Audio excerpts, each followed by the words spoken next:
तो गुरु आत्मास्थानंद से नरेंद्र मोदी की मुलाकात हुई थी 49 साल पहले। तब ना तो गुरु को मालूम था कि उनके सामने बैठा 16 साल का किशोर एक दिन देश की किस्मत का कर्णधार बनेगा। इन 49 सालों में समय के दरिया में काफी पानी बहा, लेकिन गुरु शिष्य के बीच आस्था में कभी कहीं कोई कमी नहीं आई।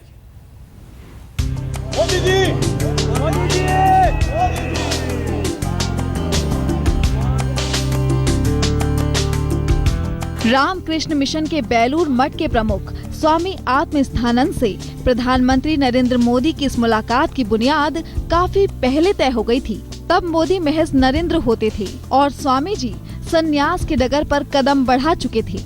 ये आश्चर्य हो गया कि जो past 2-3 days he was very sick and he could not talk, but आज देखे हैं उनसे मोदी जी के साथ उन्होंने बात किए हैं और उनको बोले आप केम छो, क्योंकि वो अच्छा गुजराती जानते हैं।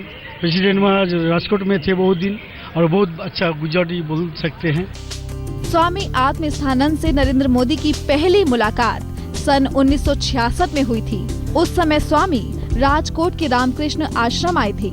मोदी तब 16 साल के थे और 8 साल आरएसएस की शाखाओं में बिता चुके थे।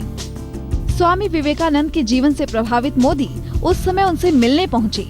कुछ दिन आश्रम में बिताने के बाद मोदी ने कहा कि स्वामी जी मैं सन्यासी बनना चाहता हूं। तब स्वामी ने उनसे कहा कि तुम सन्यासी जीवन नहीं राजनीतिक जीवन के लिए बने हो। जब गुजरात राजा राजकोट में उनका हेड थे, सेक्रेटरी थे, तो नरेंद्र मोदी जी ने वहाँ पर गए थे। ये सुने हैं हम, उन्होंने इच्छा प्रकाश किए थे कि मैं शादी होना चाहता हूँ, लेकिन प्रेसिडेंट महाराज जी ने उस समय बोले थे नहीं, ये तुम्हारा रास्ता नहीं है, तुम देश को काम करोगे। तो उसके बाद तो उन्होंने और नहीं ज्वाइन नहीं किए और आज हम लोग को प्रधानमंत्री रूप से उनको पाए हम लोग। दशकों पहले जब मोदी ने स्वामी आत्मस्थानंद जी से संन्यास लेने की इच्छा प्रकट की थी तो उन्हें राजनीति का रास्ता दिखा दिया था। ऐसे में सिफर से शिखर तक के सफर में भले ही आसान न रहा हो, पर आने वाले दिनों में एक बात तो साफ है कि गुरु दक्षिणा भी पूरी नहीं होती।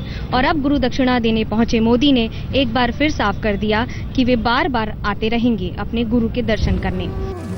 लेकिन नरेंद्र मोदी के मन पर सन्यासी जीवन की गहरी छाप थी, इसीलिए स्वामी आत्मस्थानंद के साथ वो बेलूर मठ तक पहुंच गए।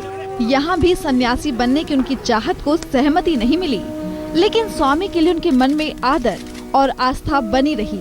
मोदी के नेतृत्व में बीजेपी ने लोकसभा चुनाव जीता तो प्रधानमंत्री की शपथ से पहले स्वामी आत्मस्थानंद ने आशीर्वाद के फूल भेजे। कहते हैं स्वामी का वो फूल शपथ के दौरान मोदी की जेब में मौजूद था।